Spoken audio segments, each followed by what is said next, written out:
en utilisant le J poussé. Ça, c'est le volume de ma boîte aux lettres. Voilà. Maintenant, ce que je vais décider de l'épaisseur du panneau. Alors, je vais utiliser un outil qui s'appelle le décalage, qui est ici. Le raccourci clavier de décalage, c'est le F. Donc là, sur votre liste de raccourcis clavier, vous pouvez ajouter le F, c'est pour décalage. Je sélectionne une surface, et malgré que je n'ai pas sélectionné la périphérie, eh bien, il va comprendre que je vais faire un décalage par rapport à ça. Voilà. Là, je répète comment ce que j'ai fait. J'ai sélectionné ma surface. Après avoir choisi l'outil en enfonçant la touche F de mon clavier, je clique sur l'arête et après je décide de le décaler soit vers l'intérieur, soit vers l'extérieur. Donc là, en l'occurrence, là, je vais le décaler comme ça m'apparaît pas mal. Je regarde en bas à droite de mon écran, on est à 15. 15, c'est pas mal. Je vais prendre du mélamine de 16. Donc j'enfonce, je renseigne mon clavier de 16 mm. Maintenant, entre ces deux arêtes-là, j'ai 16 mm. Pour sortir de ma commande, j'appuie sur la barre espace de mon clavier, de manière à ce que toujours je sois bien sorti de ma commande. Je crois qu'il y a quelqu'un qui vient d'arriver à la réunion. J'entends que le volume il est bien, la voix ça me plaît bien, la proportion est bonne. Donc là maintenant je vais percer le centre. Donc là cette surface là, je vais la pousser. J'aurais pu on peut la pousser ou la tirer. Voilà, je la pousse jusqu'à cette arête là. Donc là en fait je ne donne pas la valeur de 250 parce que je sais que j'ai 250. Non, je viens chercher cette arête là. Il suffit de venir me garder mon doigt enfoncé sur la souris jusqu'à ce que je sois sur l'arête que je souhaite, c'est-à-dire celle-là. Voilà. Donc là du coup il m'a percé un trou au milieu. Très bien. Donc là, j'ai ma boîte aux lettres, mes panneaux. Bon, je ne sais pas si je vais l'assembler comme ça, d'équerre, ou si je le fais en coupe à 45. Ouais, coupe à 45, ça me paraît pas mal. D'équerre, j'aime pas trop.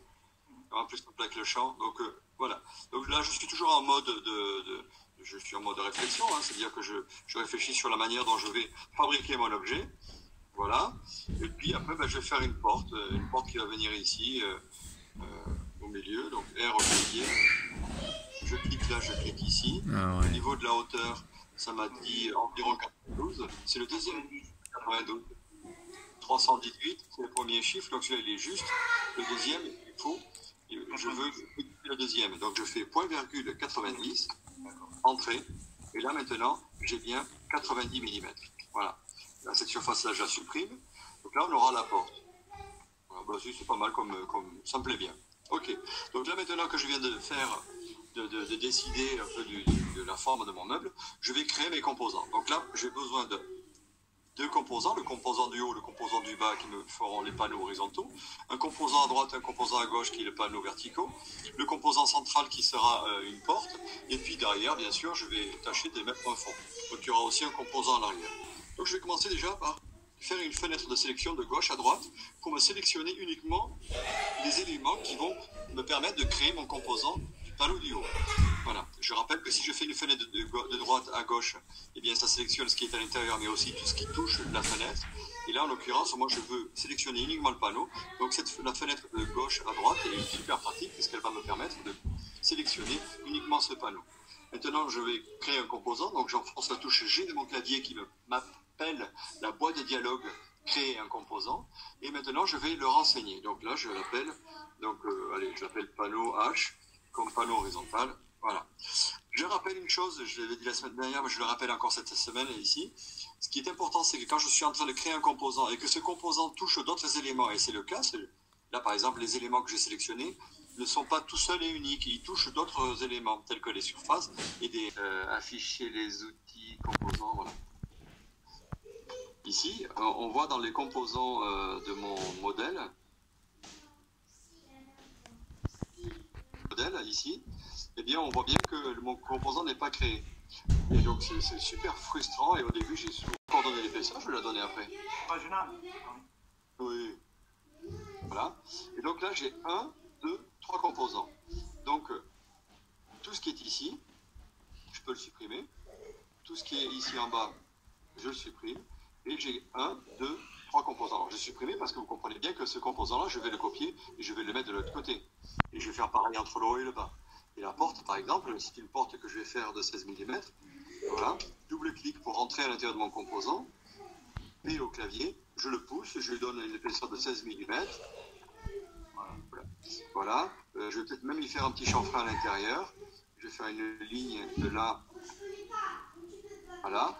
Et cette arête ici, là, qui est ici, je vais la descendre vers le bas pour faire un petit chanfrein pour que le courrier tombe bien à l'intérieur. Voilà. Allez, je sais pas quoi. Tu appuies sur M pour faire ça, non? Je vais déplacer, oui. M pour mettre en move, déplacer. Donc un petit plat et un petit chanfrein.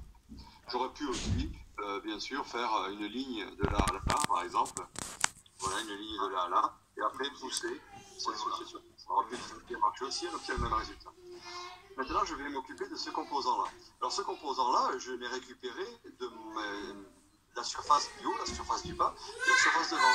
Les autres surfaces, je ne les ai pas récupérées parce qu'elles tiennent. Je vais les faire maintenant. Je fais une ligne ici. Je fais une ligne de l'autre côté. Il n'a pas fallu beaucoup de temps pour le compléter les surfaces manquantes. Voilà. Donc ça, c'est mon panneau qui est horizontal. Je ne sais pas si Philippe est en train de chercher à se connecter. Une seconde, je viens de recevoir sa touche contrôle pour en faire une copie. Et je la place ici.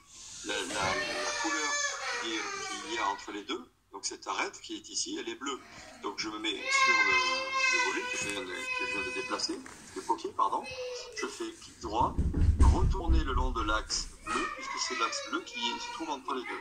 Et ça m'a retourné, donc ce qui était en haut est devenu le bas, et ce que le bas est devenu haut. Ah, et maintenant, je vais le coller en déplaçant l'extrémité de mon arête. Pour le côté droit, je le sélectionne, M au clavier pour en faire une copie, je me mets sur une extrémité, telle qu'ici, je fais CTRL pour garder la copie, et je me mets au bout. Voilà. Maintenant, l'axe qui est entre les deux, c'est l'axe sur lequel j'ai glissé, c'est un axe rouge, donc clic droit, retourner le long de l'axe rouge. Maintenant, il est dans la bonne direction, je n'ai plus qu'à le déplacer et à le mettre au bon endroit. Voilà. On voit que maintenant, le tour derrière, c'est particulièrement pratique maintenant pour pouvoir faire mon arrière. Je n'ai pas dessiné mon arrière tout à l'heure parce que je trouve que c'est plus facile que quand la feuillure est déjà faite. R au clavier pour faire un rectangle, je clique en haut, je clique dans le coin ici. Alors, je peux te poser une question là? Et je t'écoute.